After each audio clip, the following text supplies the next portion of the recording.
दोस्तों 1962 का युद्ध चल रहा है। सीमा पर चीन ने चढ़ाई कर दी है और जवाब में भारत सीमा पर डटा हुआ है। दोस्तों अरुणाचल प्रदेश का एक जिला है तवांग। यहाँ से 37 किलोमीटर दूर जाएंगे तो एक दर्रा पड़ता है जिसे कहते हैं बुमला। इसी बुमला पास पर भारत और चाइना के बीच एक बॉर्डर पर्सनल मीटिंग पॉइंट है। दोस्तों बॉर्डर पर्सनल मीटिंग पॉइंट मतलब वो पॉइंट जहां पर सीमा विवाद निपटारे के लिए दो देशों के फौज के ऑफिसर्स मिलते हैं। यहीं पर 1962 में भारत और चीन दोनों की सेनाएं आपस में जंग लड़ रही हैं। दोस्तों बात है 20 अक्टूबर 1962 की और इस समय तक चीन ने भारत के कई इलाकों पर हमला कर दिया था और इसी हमले की वजह से पूर्वी सीमा के बहुत सारे इलाके चाइना के कब्जे में जा चुके थे। दोस्तों 20 अक्टूबर 1962 तक चाइनीज आर्मी ने नमकाचू नामक नदी के किनारे भारतीय पोस्ट थी और उस पोस्ट पर कब्जा कर लिया था और इसके बाद चीनी सेना सीधे तवांग की ओर बढ़ रही थी और इसी तवांग तक पहुंचने के रास्ते में पड़ता था बुमला दर्रा। भारतीय पोस्ट पे कब्जा करने के बाद इस बुमला तक पहुंचने में चीनी सैनिकों को 3 दिन लग गए। 23 अक्टूबर की रात तक बुमला के उस पार चाइनीज सैनिकों की बहुत अच्छी खासी भीड़ इकट्ठा हो चुकी थी। देखिए इसके बाद चीनी सेना में लगभग 600 चीनी सैनिकों ने बुमला पर असम राइफल्स की पोस्ट पर हमला कर दिया और कुछ ही देर की लड़ाई के बाद इस पोस्ट पर चीन का कब्जा हो गया। दोस्तों यहाँ से तवांग बिल्कुल पास था। अब यहाँ से तवांग के बीच में 2 पहाड़ियां पड़ती थी।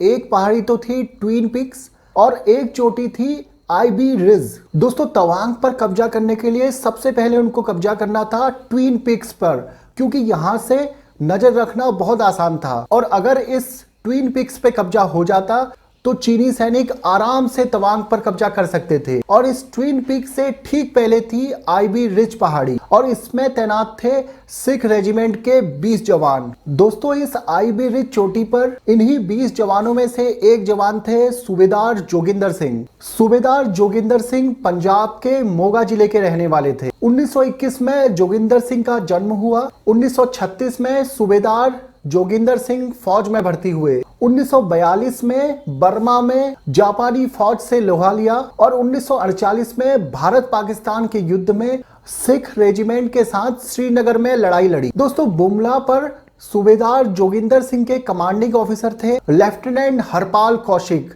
और इन्होंने जोगिंदर सिंह को निर्देश दिए कि अपनी टुकड़ी को पीछे ले लिया जाए, लेकिन जोगिंदर सिंह पीछे हटने को बिल्कुल भी तैयार नहीं थे। देखिए अब सुबह के ठीक 5 बजे थे। आईबी रिज पहाड़ी पर लड़ाई शुरू हो चुकी थी। दोस्तों चोटी के नीचे एक नाला था और वहीं से चीनी सैनिकों को खड़ी चढ़ाई चढ़ते हुए आईबी रिज की चोटी तक पहुंचना था।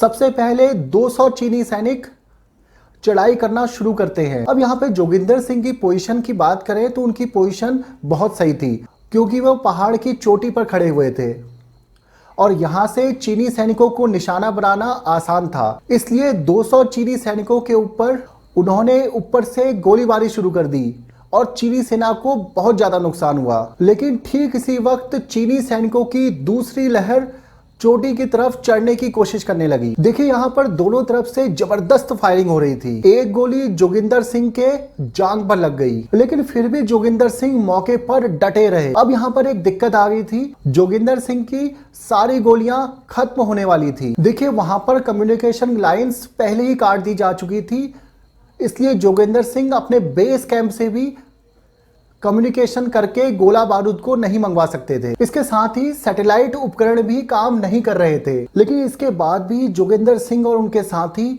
मौके पर डटे रहे। देखिए अब यहाँ पर जोगिंदर सिंह के पास गोलियां बहुत कम थी, तो उन्होंने अपने 3 साथियों को रसद लेने के लिए बेस कैंप तक जाने का ऑर्डर दिया और इसके बाद उन्होंने एक लाइट मशीन गन से भयंकर गोलीबारी शुरू की, लेकिन मशीन गन की गोलियां थोड़ी ही देर में खत्म हो गई। देखिए यहाँ पे मैंने आपको पहले बताया इस चोटी पर कुल 20 जवान थे, उनमें से 3 जवानों को रसद लेने के लिए भेज दिया गया था। अब बचे 17 जवान। इन 17 जवानों में से 10 जवान पहले ही वीरगति को प्राप्त हो चुके थे और अब जोगिंदर सिंह और उनके 6 साथी मोर्चे पर डटे हुए थे।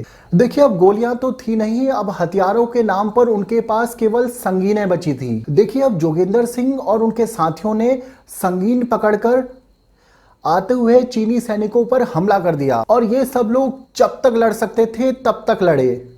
अकेले जोगिंदर सिंह ने लगभग 50 चीनी सैनिकों को नुकसान पहुंचाया, लेकिन अंत में जोगिंदर सिंह पकड़े गए। बुमला पर चाइना का कब्जा हो गया और इसके बाद चीनी सेना तवांग की ओर बढ़ गई। देखिए, जोगिंदर सिंह को पकड़कर युद्धबंदी कैंप में ले जाया जाता है। चाइना का युद्धबंदी कैंप सेंट्रल तिब्बत में था और जोगिंदर सिंह को जब तक वहां ले जाया जाता तब तक उनकी स्थिति बहुत खराब हो चुकी थी। जांघ में गोली लगने के कारण बहुत सारा खून बह चुका था। इसके साथ ही पैरों की 2 उंगलियों पर फ्रॉस्ट बाइट हो चुका था। दोस्तों, युद्धबंदी कैंप के अंदर डॉक्टर ने जोगिंदर से कहा कि अगर जान बचानी है तो यह पैर काटना पड़ेगा, मगर जोगिंदर सिंह इसके लिए नहीं माने। उनका सीधा सा कहना था, अगर पैर ही कट गया तो लड़ूंगा कैसे। देखिए, इसके बाद चीनी सैनिकों ने भारतीय अफसर को कैंप में बुलाया। भारतीय अफसर ने भी जोगिंदर सिंह को समझाया, मगर उन्होंने साफ इनकार कर दिया। दोस्तों, इसके बाद 1963 में चीन ने सारे युद्धबंदियों को रिहा कर दिया, परंतु सूबेदार जोगिंदर सिंह तब तक शहीद हो चुके थे। दोस्तों, उनका अंतिम संस्कार भी तिब्बत में ही किया गया। देश को दी गई सर्वोच्च सेवाओं और अपने अदम्य साहस के लिए साल 1962 में सूबेदार जोगिंदर सिंह को मरणोपरांत परमवीर चक्र से सम्मानित किया गया। देखिए, जब चीनी अधिकारियों को इसकी बात पता चली, उन्होंने जोगिंदर के आखिरी अवशेषों को पूरे सम्मान के साथ भारत को सौंप दिया। इसके बाद उनके अस्थि कलश को मेरठ में सिख रेजिमेंट में लाया गया और इसके बाद इस कलश को उनकी पत्नी को सौंप दिया गया। जोगिंदर सिंह के गृह नगर मोगा में भी उनके सम्मान में एक स्मारक बनाया गया था। इस स्मारक को सेना ने अपने वीर जवान की याद में बनाया था। दोस्तों, ये था आज का वीडियो जिसमें हमने सूबेदार जोगिंदर सिंह के अदम्य साहस और वीरता की बात की। अगर आपको इस चैनल में इस तरह के वीडियोस पसंद आ रहे हैं तो कमेंट बॉक्स में जरूर लिखिए। चैनल को लाइक, शेयर और सब्सक्राइब जरूर कीजिए। मिलता हूं आपसे नेक्स्ट वीडियो में, तब तक अपना ख्याल रखिए। धन्यवाद।